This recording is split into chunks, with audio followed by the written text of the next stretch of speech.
BA प्रथम वर्ष के पेपर सेकंड के अंतर्गत नई पाठ्य पुस्तक की जो कहानियाँ हैं उसमें हमने चीफ की दावत कहानी का अध्ययन किया था।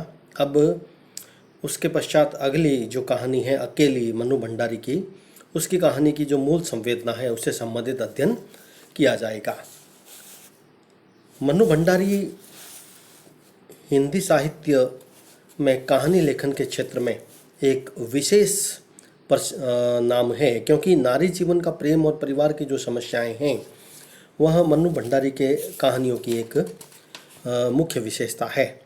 नई कहानी लेखिकाओं में मनु भंडारी का नाम एक विशेष महत्व रखता है। इनकी कहानियों में नारी जीवन का प्रेम परिवार की समस्याओं के संदर्भ में ही चित्रित हुआ है। बदलते हुए सामाजिक संदर्भ में वे परंपरागत मूल्यों का तो जहाँ विरोध करती ही है, साथ ही उनकी कहानियों में आधुनिक संत चेतना के अनुरूप सहज अनुभूतियों का सहानुभूतिपूर्ण चित्रण मिलता है। अब तक मनु भंडारी की कहानियों के ये संग्रह सामने आए हैं। मैं हार गई, तीन निगाहों की तस्वीर, यही सच है, एक पुरुष एक नारी, एक प्लेट सैलाब तथा त्रिशंकु। मनु भंडारी 20वीं शताब्दी के छठे दशक में जिन महिला कथाकारों में अपनी अलग पहचान रखती है, उसका कारण यह है कि उनकी रचनाशीलता तो बहुआयामी है ही, साथ ही उनकी कहानियों में बदलते हुए मानवीय रिश्तों को बहुत ही सच्चाई के साथ उकेरा गया है। मनु भंडारी की कहानियों के जो पात्र हैं और विशेष रूप से नारी पात्र, वे आंतरिक संसार का चित्रण करने में अपने विश्वसनीय महसूस होती है। अकेली जो कहानी है, उस अकेली कहानी के अंतर्गत मनु भंडारी ने सोमा बुआ के चरित्र पर आधारित यह कहानी हमारे सामने प्रकट की है। सोमा बुआ का जो अकेलापन है वह इस कहानी की अकेली शीर्षक को सार्थकता अभिव्यक्त करता है। उसका अकेलापन केवल उन्हीं का अकेलापन नहीं है, पूरे समाज का अकेलापन है। इसको मनु भंडारी ने अभिव्यक्त किया है। उसका जवान बेटा जाता रहा, पति तीर्थवासी हो गया और परिवार में और कोई नहीं ऐसा जो उसके अकेलेपन को दूर कर सके। सोमा बुआ अकेली रहने को विवश है। इस अकेलेपन को तोड़ने के लिए छटपटाती है, यहाँ तक कि मरे हुए बेटे की निशानी अंगूठी भी बेच देती है ताकि देवर के ससुराल वालों को शादी में कुछ दे सके। शाम 7 बजे तक वह प्रतीक्षा करती है पर बुलावा नहीं आता। इस कहानी में एक ऐसी उपेक्षित वृद्धा की कहानी है जो हमें इसी संकलन के अंतर्गत, इस कहानी संकलन के अंतर्गत जो प्रेमचंद की बूढ़ी काकी है उसकी याद दिला देती है। इस कहानी में बूढ़ी काकी के समान ही सोमा बुआ एक उपेक्षिता वृद्धा की कहानी के रूप में हमारे सामने हैं, जो अकेलेपन से मुक्त होने की तलाश में सबके सुख दुख विवाह भोज में प्रसन्नता से सम्मिलित हो जाती है, पर कहीं भी जुड़ नहीं पाती है। जहाँ प्रेमचंद की कहानी में बूढ़ी काकी में उसे परिवार के द्वारा उपेक्षित किया जाता है और उसे जोड़ा ही नहीं जाता, परंतु यहाँ पर वह जुड़ती है परंतु मन से नहीं जुड़ पाती है। वह पुत्रहीना वृद्धा है, धनहीन है, पति के यायावरी जीवन से भी समाज में वह मान मर्यादा से वंचित रही। यद्यपि वह अपने संबंधियों और गली मोहल्ले के सुख दुख में शामिल होती है, परंतु उसके अकेलेपन को दूर करने के लिए कोई भी उसके साथ खड़ा नहीं होता है। वह अकेलेपन को ढूंढने के लिए एक प्रकार से जैसे अभिशप्त है। सोमा बुआ की परिस्थितियों से उत्पन्न अकेलेपन को तोड़ने की जो छटपटाहट है वह इस कहानी के पाठक को भीतर तक झंझोड़ देती है हमारे सामने। सोमा बुआ के अकेलेपन के साथ साथ एक अजनबीपन जो है, एक अजनबियत जो है, उससे भी वह मुक्त रूप से दिखाई देती है। वह भले ही अकेली है किंतु उन्होंने अपने अपरिचय और अपने अजनबीपन की सीमा में अपने आप को नहीं बांध रखा है।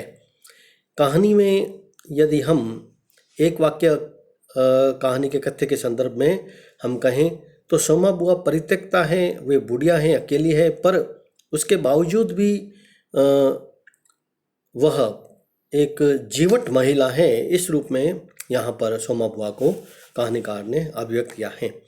मनु भंडारी ने सोमा बुआ की एक रस्ता से संपन्न जीवन को हमारे सामने प्रकट किया है और अपने ढंग से जीवन को जो चला रही है। पति के 1 माह के लिए आने पर उनका एक रस जीवन बाधित होने लगता है, इसकी भी उसे पीड़ा ही सताती है। यह कहानी अकेलेपन को परिभाषित करने वाली कहानी है।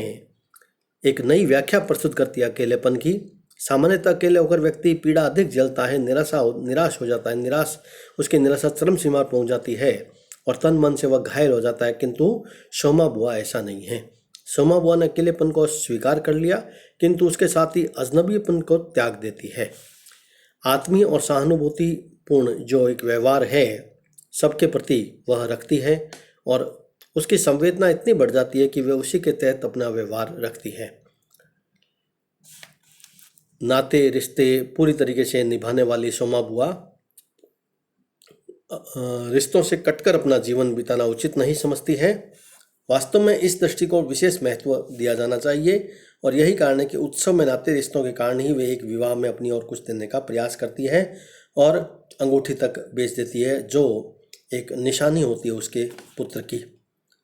इस कहानी में सोमा बुआ के कर्मठ और संस्कार प्रिय जो व्यक्तित्व है वह मनु भंडारी के द्वारा हमारे सामने उपस्थित किया गया है।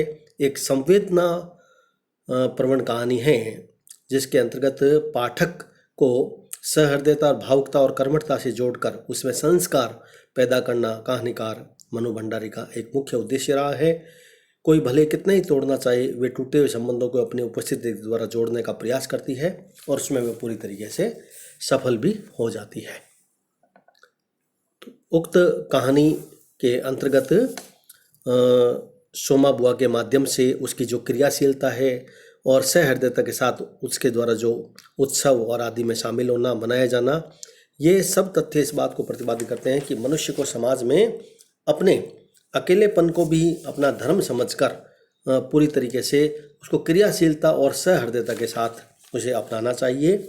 एक अकेलेपन की जो एक नई परिभाषा मनु भंडारी के द्वारा उपस्थित की गई है वह यही है कि मूल्यों और मान्यताओं के प्रति चाहे समाज उपेक्षित कर दें, परंतु हमें अपने व्यक्तित्व को इस तरीके से उद्घाटित करते रहना चाहिए कि हम अपने जीवन में एक सहानुभूतिपूर्ण और एक उत्कृष्ट कर्मठ व्यक्तित्व के रूप में हमारा चरित्र समाज के समक्ष उपस्थित होता रहे। सोमा बुआ के माध्यम से मनु भंडारी ने यह संदेश हमें प्रदान किया है।